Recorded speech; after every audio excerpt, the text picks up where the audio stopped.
आप सबका class 11 chemistry में आप सबका बहुत बहुत स्वागत है। तो डियर स्टूडेंट, आज की वीडियो में हम क्लास 11 केमिस्ट्री साम्यावस्था में पढ़ने वाले हैं सक्रिय द्रव्यमान, एक्टिव मास। इससे रिलेटेड न्यूमेरिकल फॉर्मूला हर एक चीज को अच्छे से कंप्लीट करेंगे। ठीक है, तो आइए दोस्तों इसको स्टार्ट करते हैं। द्रव्यमान क्या?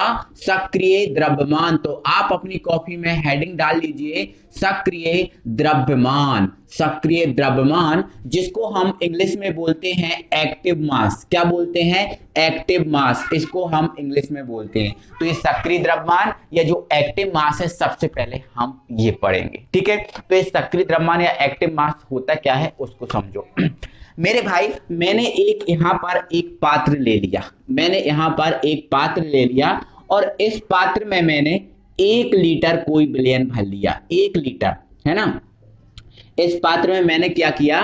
1 लीटर 1 विलयन इसमें भर लिया, या फिर मान लिया मैंने 1 लीटर इसमें मैंने जल डाल लिया। ठीक है, 1 लीटर मैंने इसमें जल डाल दिया। ठीक है, अब मैंने इस जल में मैंने यहां पर 10 ग्राम, कितना? 10 ग्राम, कितना ग्राम? 10 ग्राम NaCl डाल दिया। NaCl मतलब 10 ग्राम NaCl मतलब नमक डाल दिया।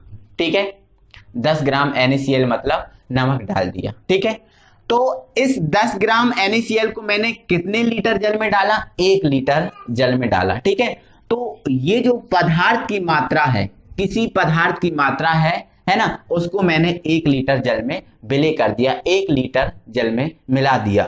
तो मेरे भाई, इसका जो सक्रिय द्रव्यमान होगा वो होगा 10 ग्राम पर लीटर। ठीक है, कितना? 10 ग्राम पर लीटर। अगर मैं आपसे पूछूं कि बताओ मेरे भाई, जो NaCl नमक है इसका सक्रिय द्रव्यमान क्या है, तो आप बोलोगे सर हमने 10 ग्राम जो नमक था उसको 1 लीटर जल में मिलाया, इसलिए इसका सक्रिय द्रव्यमान कितना आया?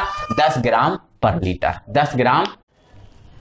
तो इसकी यहां से परिभाषा हो जाएगी किसी पदार्थ, देखो ये पदार्थ मैंने इसमें मिलाया, तो किसी पदार्थ की ग्राम अणुओं की, किसी पदार्थ की ग्राम अणुओं की वह संख्या जो 1 लीटर आयतन में या 1 लीटर विलयन में उपस्थित होती है, उसे हम बोलते हैं सक्रिय द्रव्यमान। जैसे मैंने 10 ग्राम NaCl को 1 लीटर जल में या 1 लीटर विलयन में मिलाया, तो यहाँ पर इसका जो सक्रिय द्रव्यमान हो जाएगा वो आपका, जैसे 10 ग्राम मिलाया तो 10 ग्राम पर लीटर, 1 मिलाया तो 1 ग्राम पर लीटर। अगर मैं 100 ग्राम यहाँ 100 ग्राम मिलाता तो 100 ग्राम पर लीटर आता, 200 ग्राम मिलाता तो 200 ग्राम पर लीटर आता। इस टाइप से ये आ जाता है ना। तो ध्यान रखना है, किसी पदार्थ की ग्राम अणुओं की वह संख्या, किसी पदार्थ के ग्राम अणुओं की वह संख्या जो 1 लीटर विलयन में उपस्थित होती है, उसे हम बोलते हैं सक्रिय द्रव्यमान। क्या बोलते हैं? सक्रिय द्रव्यमान।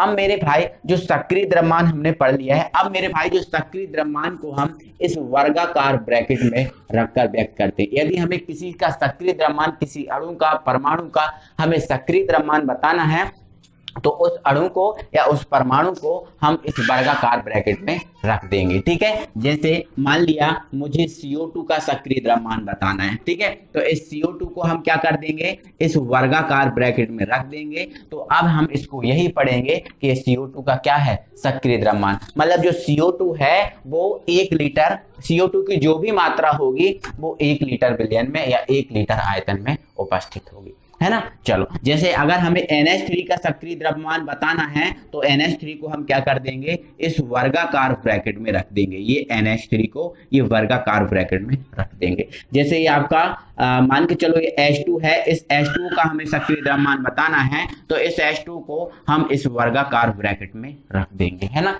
तो किसी का भी यदि हमें सक्रिय द्रव्यमान बताना है तो इस वर्गाकार ब्रैकेट में हम उसे रख देंगे। ठीक है, चलो, तो अब इसकी जो परिभाषा है, परिभाषा आपने लिख ली होगी। अब एक बात सुनो मेरे भाई, किसी पदार्थ के ग्राम अणुओं की संख्या या ग्राम परमाणुओं की संख्या होती है, उसे क्या कहते हैं? उसे किस में मापते हैं? कौन से मात्रक द्वारा मापते हैं? तो मेरे भाई, मैंने आपको फर्स्ट यूनिट में बताया था, किसी पदार्थ के अणु, परमाणु एवं आयनों की जो संख्या है उसे हम मोल बोलते हैं।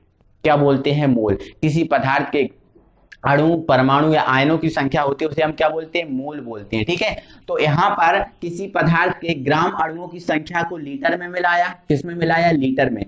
तो ग्राम अणुओं का जो मात्रक है वो क्या होगा, मोल होगा। क्या होगा, मोल। किस में मिलाया, लीटर में, तो इसका ये लीटर आ जाएगा। तो इसका जो मात्रक होता है वो होता है आपका मोल पर लीटर। जो सक्रिय द्रव्यमान है, इस सक्रिय द्रव्यमान का मात्रक क्या है, मोल पर लीटर।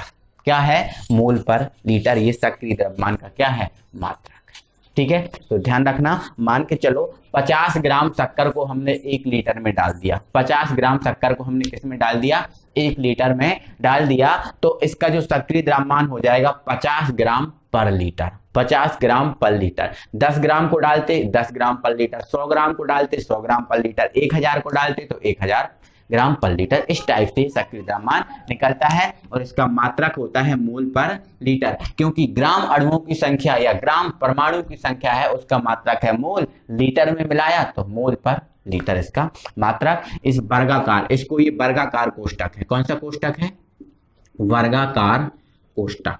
वर्गाकार कोष्टक। ये सब पॉइंट अपनी कॉपी में इसको ऐड कर लेना कि इसको वर्गाकार कोष्टक में रखकर व्यक्त करते हैं, ऐसा लिख लेना। ठीक है, इसका मात्रक ये होता है। किसी का भी सक्रिय द्रव्यमान बताना है उसको वर्गाकार कोष्टक में रख दो। जैसे ए का सक्रिय द्रव्यमान बताना है तो आप क्या कर दो, जो ए है इसको वर्गाकार ब्रैकेट में रख दो, बी का बताना है बी को वर्गाकार ब्रैकेट में रख दो, है ना। चलो, अब ये तो इतना हमने समझ लिया। अब हम इसके सूत्र पे बात करेंगे कि जो सक्रिय द्रव्यमान है इसका सूत्र क्या होता है। तो मेरे भाई, सक्रिय द्रव्यमान का सूत्र होता है, सक्रिय द्रव्यमान का सूत्र होता है पदार्थ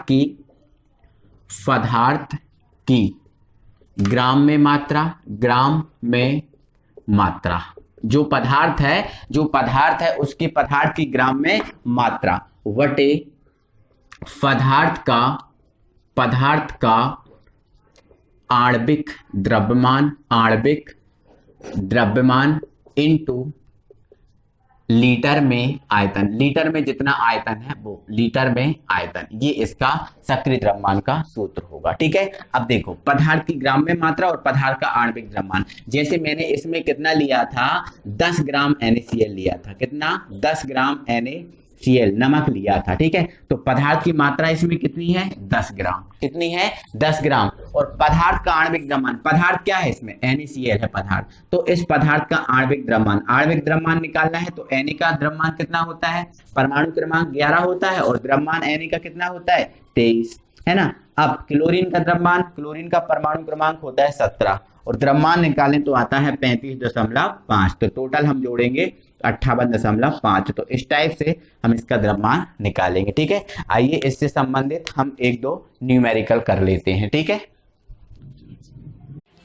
हमारे पास एक न्यूमेरिकल है, ये छोटा न्यूमेरिकल है और कहला है 10 ग्राम NaOH। NaOH कितना है, 10 ग्राम, है ना। जो आपका पदार्थ है वो कितना है, 10 ग्राम है। ठीक है, और 10 ग्राम NaOH 1 लीटर आयतन में उपस्थित है। कितने लीटर, 1 लीटर आयतन में उपस्थित है। तो आगे ये बोल रहा है कि जो आपका NaOH है इसका सक्रिय द्रव्यमान निकालो।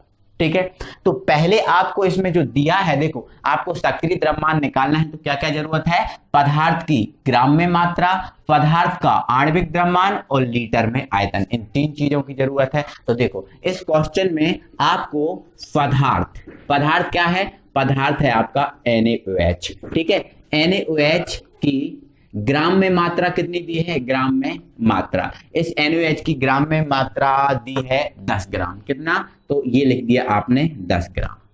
अब आपका जो पदार्थ है उसका आणविक द्रव्यमान चाहिए तो इस पदार्थ का आप आणविक द्रव्यमान निकाल लो। तो लिख दो पदार्थ NaOH का आणविक द्रव्यमान। ठीक है, तो देखो यहाँ पे, देखो पदार्थ आपका NaOH है ना। तो Na का आणविक द्रव्यमान कितना होता है, 23। आप अपनी पेरियोडिक टेबल में देख सकते हो। O का आणविक द्रव्यमान कितना होता है, 16। परमाणु क्रमांक 8, परमाणु द्रव्यमान कितना, 16। ठीक है, H का कितना, 1। तो 23, 16, 1 को अगर हम जोड़ेंगे तो आएगा आपका 40। कितना आएगा, 40। तो आणविक द्रव्यमान कितना आ गया, 40। ठीक है, चलो। और लीटर में आयतन, तो लीटर में आयतन आपको कितना दिया है, 1 लीटर। तो ये आपका हो गया बराबर 1 लीटर। ठीक है, हमें क्या निकालना है, सक्रिय द्रव्यमान एक्टिव मास। ठीक है, तो ये हमारा एक्टिव और ये हमारा मास। क्या होता है सूत्र, ये सूत्र होता है, आप सूत्र लगा देना, कोई प्रॉब्लम नहीं है। तो पदार्थ की ग्राम में मात्रा कितनी दी है, पदार्थ की ग्राम में मात्रा दी है 10, तो ये लिख दिया 10 वटे पदार्थ का आणविक द्रव्यमान कितना है 40, ये लिख दिया। लीटर में आयतन कितना है 1, 1 का कोई मतलब नहीं होता, 0 से 0 कैंसिल, कितना आ गया 1/4। 1 में 4 का भाग लगाओ, 1 में 4 का भाग जाएगा नहीं, दशमलव जाएगा, 4 दूनी 8, 4 दूनी 8। ठीक है, यहां पर लिख दे रहा हूं 4 दूनी 8। ठीक है, अब कितना बचा 2, 1 0 फिर मिल जाएगा, 20 हो जाएंगे, तो 4 पंजे 20, तो ये आपका 0.25 जो है ना आपका आंसर निकल के आया है। और सक्रिय द्रव्यमान का मात्रा क्या था, मोल पर लीटर, तो ये मोल पर लीटर। तो इस टाइप से हम सक्रिय द्रव्यमान को मोल में निकाल सकते हैं, किसमें, मोल में निकाल सकते हैं। ठीक है, अगर ग्राम में बात करें तो 10 ग्राम 1 लीटर में उपस्थित है, तो इसकी ग्राम में अगर सक्रिय द्रव्यमान की बात करें तो 10 ग्राम पर लीटर हो जाएगा। 10 ग्राम 1 लीटर में है ना, तो 10 ग्राम पर लीटर हो जाएगा ग्राम में। बट अगर मोल में बात उसी को करें तो मोल में आएगा 0.25। ओके, आगे बढ़ो, ये न्यूमेरिकल आप समझ गए। अब इसी में मैं एक अगला न्यूमेरिकल आपको बता दे रहा हूं। ये अगला न्यूमेरिकल आपका ये है कि 49 ग्राम H2SO4, क्या, H2SO4। ठीक है, 2 लीटर आयतन में उपस्थित है, कितने लीटर आयतन में, 2 लीटर आयतन में उपस्थित है। तो आपका जो H2SO4 है इसका आप सक्रिय द्रव्यमान बताओ, क्या बताओ, सक्रिय द्रव्यमान बताओ। तो सक्रिय द्रव्यमान इसका हम निकाल लेते हैं। ठीक है, तो यहाँ पर आपका पदार्थ क्या है, H2SO4, H2SO4 ये आपका पदार्थ। ग्राम में मात्रा कितनी है इस पदार्थ की, कितनी है 49, तो यहाँ पर आपका जाएगा 49। अब इस पदार्थ का हमें क्या निकालना है, आणविक द्रव्यमान। पदार्थ क्या है आपका H2SO4, आणविक द्रव्यमान निकालो। H का कितना 1, कितने H है 2, तो ये 2। S का कितना 32, O का कितना, 1 O का 16, लेकिन O कितने हैं 4, तो 16 चौके 64। इन सबको जोड़ेंगे तो आ जाएगा 98, कितना आ जाएगा 98। और लीटर में आयतन आपको कितना दिया है 2 लीटर, ये दिया है। ठीक है, चलो, तो एक्टिव मास निकालना है, तो एक्टिव मास के लिए हम क्या लगाएंगे, फॉर्मूला। ये हमारा फॉर्मूला है एक्टिव मास का, आप यहाँ लिख सकते हो। तो पदार्थ की ग्राम में मात्रा कितनी दी है 49, तो ये 49। आणविक द्रव्यमान कितना है 98, ये 98। लीटर में आयतन 2, तो 49 एकम 49, 49 दूनी 98, 2 दूनी 4, 1/4। अब 1 में 4 का भाग लगाएंगे, 0.25 आ जाएगा मोल पर लीटर। तो इस टाइप से आपका इसका न्यूमेरिकल आप कर सकते हो बहुत आसानी से, बहुत इजी मेथड से। ठीक है, तो ये आपका सक्रिय द्रव्यमान टोटली फिनिश हो गया। सक्रिय द्रव्यमान का मात्रक मोल पर लीटर होता है। अगर हमें किसी का भी सक्रिय द्रव्यमान बताना है तो उसको वर्गाकार ब्रैकेट में रखना होगा, वर्गाकार ब्रैकेट में रखना होगा। आई होप आपको समझ में आ गया होगा। अब हम बढ़ते हैं आगे, और आगे अब हम पढ़ते हैं द्रव्य अनुपाती क्रिया का नियम।